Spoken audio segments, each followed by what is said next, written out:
welcome everyone to this conversation. It's great that you can be with us today. Today, we're going to be talking about how we are connecting with seafarers online, especially in worshiping communities. And I'm very glad to be met today by two men who have been doing this already for a few years, and I'm glad that they can share their experience with us. If you could please both introduce yourselves, that would be great. Okay, my name is Charles Stewart, and I'm a Stella Maris lay chaplain. I'm responsible, together with Gregory Hogan, for looking after the south coast, the central south coast of England, the main ports along there, and also the Isle of Wight and the Channel Islands. And I've been in this position since the beginning of the first lockdown, and before that I worked as a volunteer. Hi, I'm Gregory Hogan, lay chaplain with Stella Maris there on the south coast alongside Charles.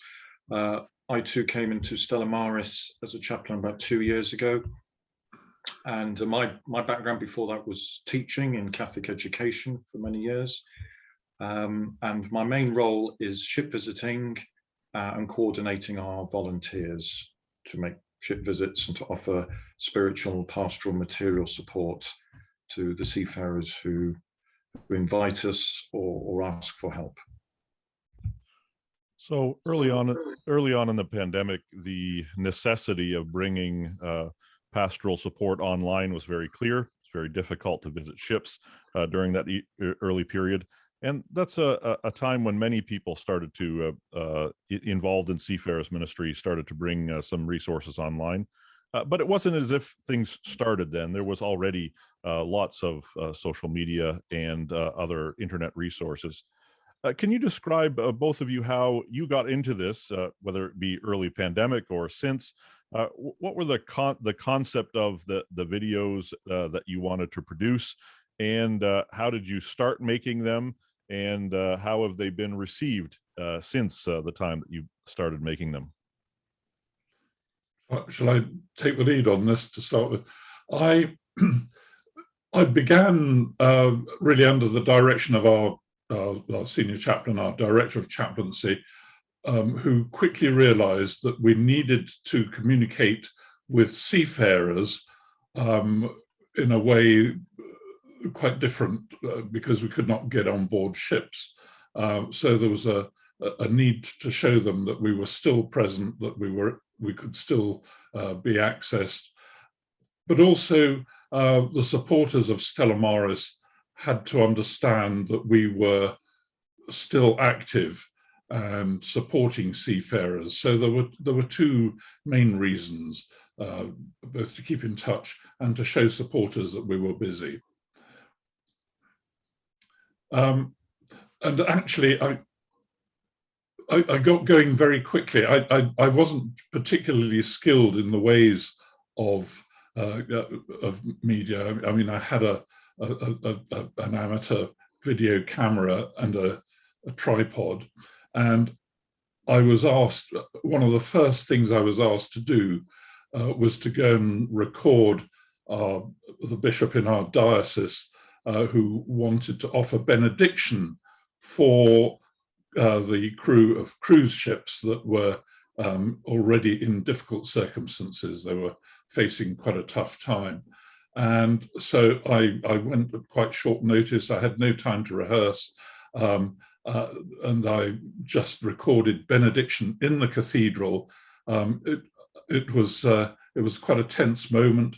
But somehow or other, I managed to get all the footage that I needed, and we had somebody who was able to edit that into a film, and it miraculously worked really well.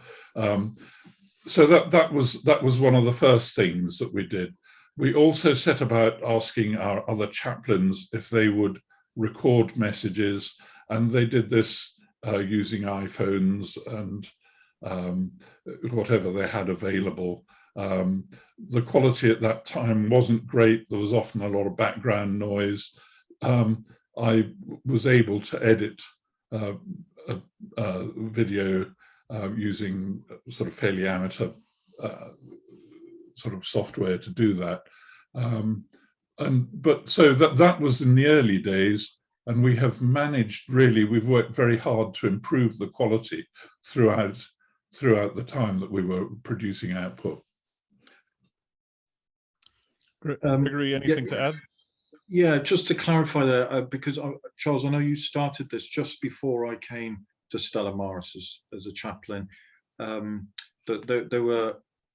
worked with Carnival UK cruise ship company and liaising with their HR. So there are these cruise ships in port along the south coast. The crew are stuck there, and of course everyone's quite afraid of what's going on with this virus and pandemic.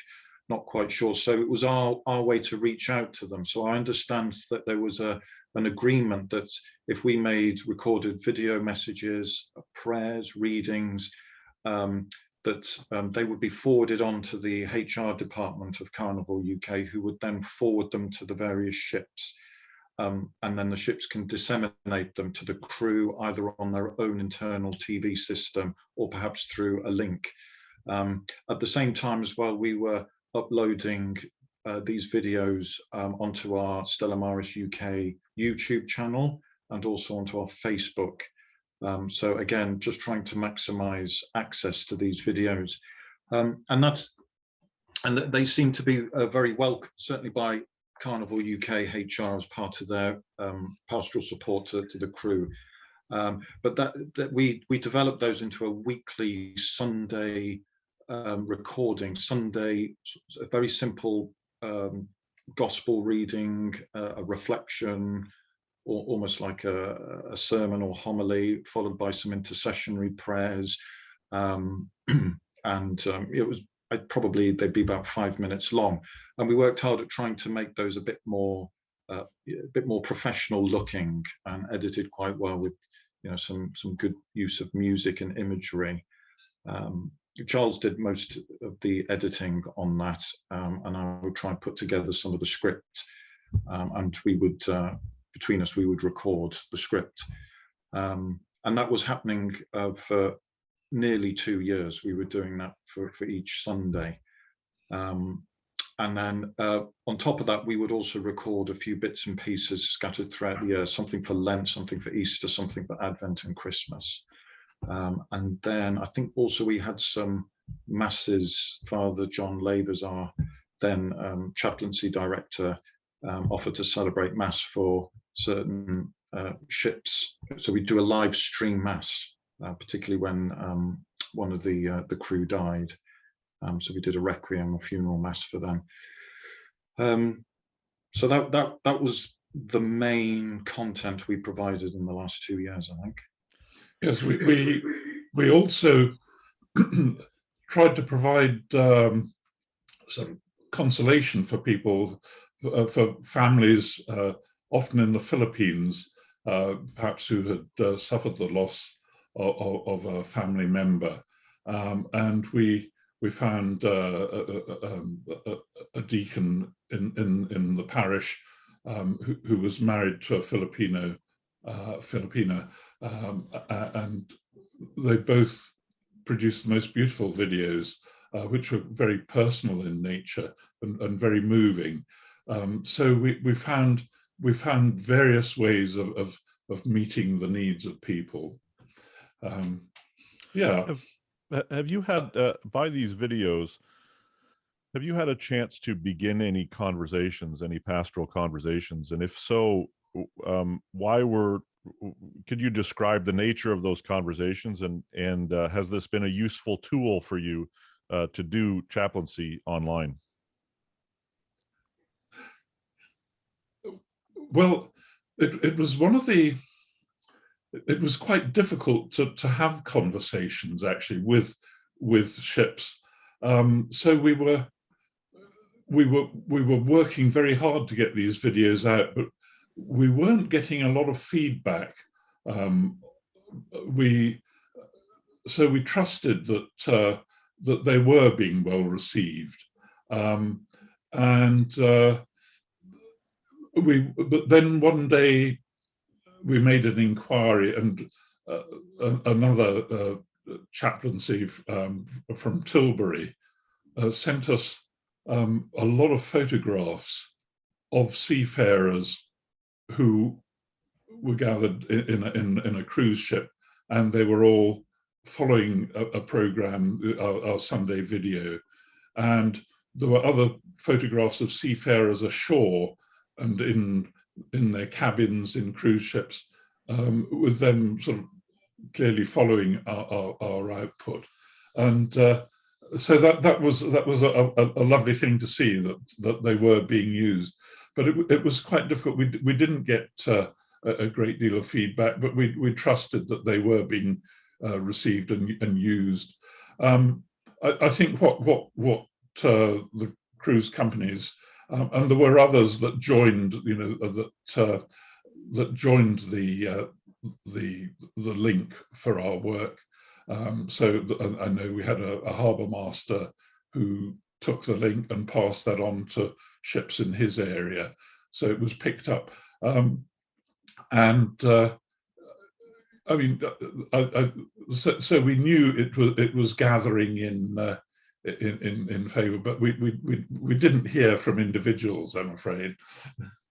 Yeah, I mean, to this day, we don't know to what extent these videos were being watched or used, because of the nature of our work is that ships come and go so quickly, and if we can't get on board or talk to the crew directly, it's difficult. But there were occasions when we could meet some crew dockside outside the ship, and we would direct them to our social media and our videos.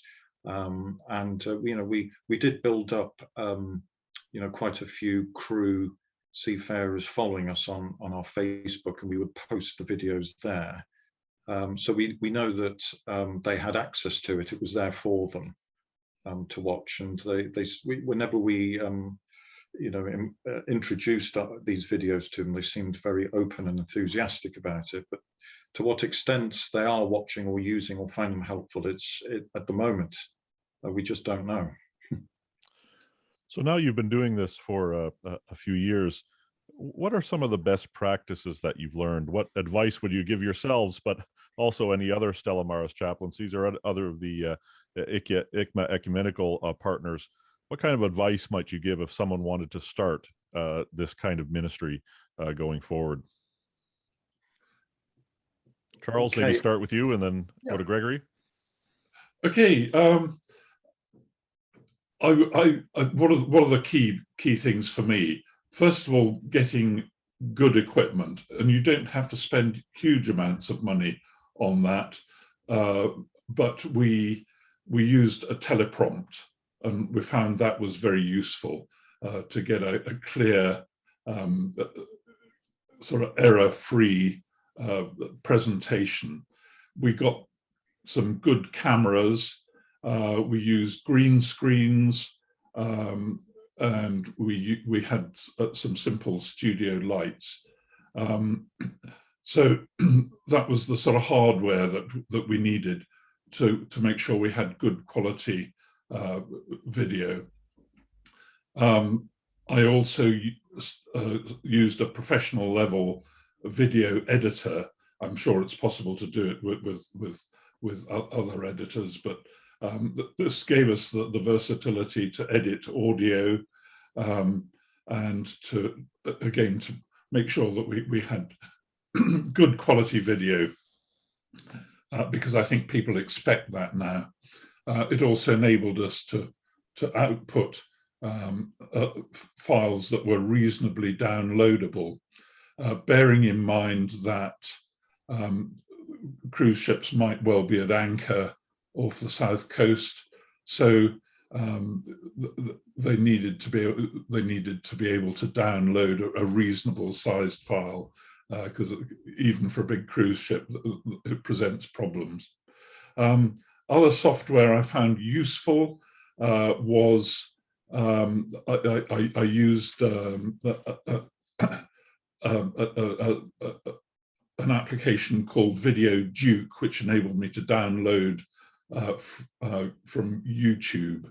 One of the things we used there is Bible video, which is free access, copyright free, and so for the gospel reading, to add interest to it, we downloaded video, so that was a good way of illustrating the gospel story for the day. And there are lots of other little bits of video that we found that were copyright royalty free. For example, a simple image of a burning candle was a lovely way to provide the background for a prayer. I also spent a lot of time looking for Creative Commons music that was usable. I suppose it all points up that copyright-free material is difficult to find, but music is very important for a video. So I've found some reasonable sources for that. But of course, there are the wonderful pieces of music and so on, but you just can't use them because you would very quickly be blocked from YouTube for using that sort of material. So I also used a teleprompt software so that I could use it on the teleprompter. So I would put the script on an iPad and then scroll it. So that was a useful addition to the equipment. So that was the equipment we used that enabled to get good quality video out. I don't know if you want to add anything, Gregory. Well, what I would add is regards to the content as well. I mean, Charles and I and some of our volunteers, we talk quite a bit about the content, because since the pandemic, as you rightly said, Jason, a lot of people have installed, a lot of churches have installed live streaming, so they can live stream their services. So, we became conscious that, if you're a seafarer, from India or the Philippines, you can live stream perhaps your own local parish church where your family's going. So we began to think, well, maybe what we're offering isn't so much needed a specific Sunday worship. Our focus was more, look, we're praying for you. You're not forgotten, and we're here for you if you need help and support. Contact us, and here's our prayer, and here's a little reflection to help support you. And so now our recordings are more focused on a sort of thought for the day, a spiritual reflection, something perhaps linked to the liturgical seasons and feasts, rather than the Sunday worship. As I said, I think people can access so many live streamed Sunday services now. Yeah, yes, you made a good point, that to show that we are available, we can be contacted, and so we would always put contact information at the end of a video. So the people that were speaking in the video could be contacted through social media or by email or phone, whatever. So that was a useful addition. Yeah. So the real need for this would be for seafarers, but how important actually was this for yourselves, for your own team of chaplains working together? Can you reflect on that, about the importance of being in the big chunks of the last 2 years? We've had lockdowns in various countries, couldn't see each other physically. How important were these online prayer times for yourself, for your own spiritual life and your life in fraternity with other chaplains around your network in the UK? Do you want to go with that, Gregory? Yeah, I mean, I find, and still do find, the whole thing of making the whole process, making these videos and spiritual reflections very fruitful for myself, because obviously it right throughout the pandemic, when I wasn't able to go face-to-face ship visiting, I'm reading these the gospel readings, reflections, and that helped my own spiritual life, my own relationship with God. It became a focus, certainly, and also an opportunity to bring the needs of these seafarers in my own personal prayer. So I find it very, very fruitful, actually, and I very much enjoy doing them. Yeah, me too. I mean, we used a lot of material that had been prepared by others. For example, we have the Stella Maris monthly magazine, and we drew on a lot from that, from the reflections. And in the business of editing video, you hear the reflection many times over. So it was a wonderful experience for me, and I'm sure that it developed my understanding. It developed my faith in a beautiful way, because you would reflect personally on the words that were being produced in the video, and how wonderful it is. So often, you're reading a reflection, you read it once, you think, yeah, that was great, but it was an opportunity to really look deeply at what had been said. So that I will always remember that as being a great benefit. Yeah,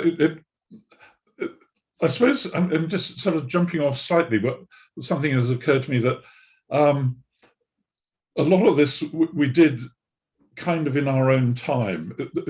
Producing a weekly video was, you were up against a deadline. We would try and get it done with a few days to spare, so that ships would have the opportunity to download, which could take quite a while. So we needed to do the day job. We were still trying to visit ships, and we were being kept quite busy. So we needed, and to do sort of video recording and editing, you need time. So we did a lot of it in the evenings, a lot at the weekends, and so it's a matter of keeping the balance, and recognize that it does take a long time to produce a quality product. Yeah. Maybe that actually helps me jump off for the last question that I want to ask, and it's about the future. How essential is this to Seafarers chaplaincy going forward? Is this just a pandemic blip that we needed to do it during the pandemic, both for our own sanity, but also for to help seafarers? Or do you think that this will now become a basic skill and necessity for chaplaincy going forward, maritime ministry going forward? And what might that mean for the day job, so to speak, as you just mentioned? How will this affect the priority of ship visiting, or will this come alongside as another key priority in the life of any chaplain? Maybe Gregory first, and then Charles afterwards. That's a very good question, and that's what I mean. Certainly, Charles and I are asking ourselves this and discussing it all the time. I suppose we haven't yet decided how to move forward with the sort of digital work of chaplaincy. I mean, we've got a broader team to work with and discuss anyway in Stella Maris UK on this issue. But I mean, Stella Maris' priority has always been face-to-face visiting. That will be an absolute priority. That's where, that is our ministry first and foremost. Whether digital outreach is something we might do a bit of, or whether Stella Maris UK might actually, create a whole setup there where it's always offering something regularly, I don't know. I would certainly like to see something, some regular digital output on our social media platforms, because I think, I can see now that we're visiting seafarers again, I can see just how important their use of their phones and social media is. They are constantly talking to their families and friends. you know, either on video call or messaging, and clearly it's become such an important tool to them that I think, you know, it's an opportunity for us to reach out to them through that medium. So I would say that I would like to perhaps experiment more with, as I've said, some very specific spiritual thoughts or reflections, whereas I don't see the future in us providing live stream worship, because that's already available. But I can see that our social media and digital output complements to some extent our face-to-face visits. And you see, when you build up a relationship with crew who you meet perhaps regularly throughout the year, because the ships are coming in every few weeks or months, you have that contact with them. You can offer them then the spiritual talk or reflection, knowing that they'd be interested because you've already established a kind of friendship with them, and then able to get some feedback from them specifically. That's how I think it'll move forward for us. Yeah, I'm also conscious. Sometimes we come across individuals who are in difficult circumstances, and it's nice to be able to have a library of spiritual material which can be offered if people have an opportunity for a little reflection, something to stimulate their prayer life, something to yes, to make up the absence of lack of access to the sort of to church and priest and so on that we take for granted. So it would be nice to be able to provide that, something to celebrate the great feast days and the solemnities and the great moments in the church year. So to offer that sort of thing, and to offer some of the beautiful aspects of religion that we can experience, to try and bring that in some way. So there's a lot that can be done. It's a matter of making it available, making it accessible, through a good website and through through YouTube and whatever. Yeah. Gregory Hogan and Charles Stewart, thank you so much for speaking with me today on this important topic, and God bless your work, and keep on keep up the good service of Seafarers. Thank you. Thank you.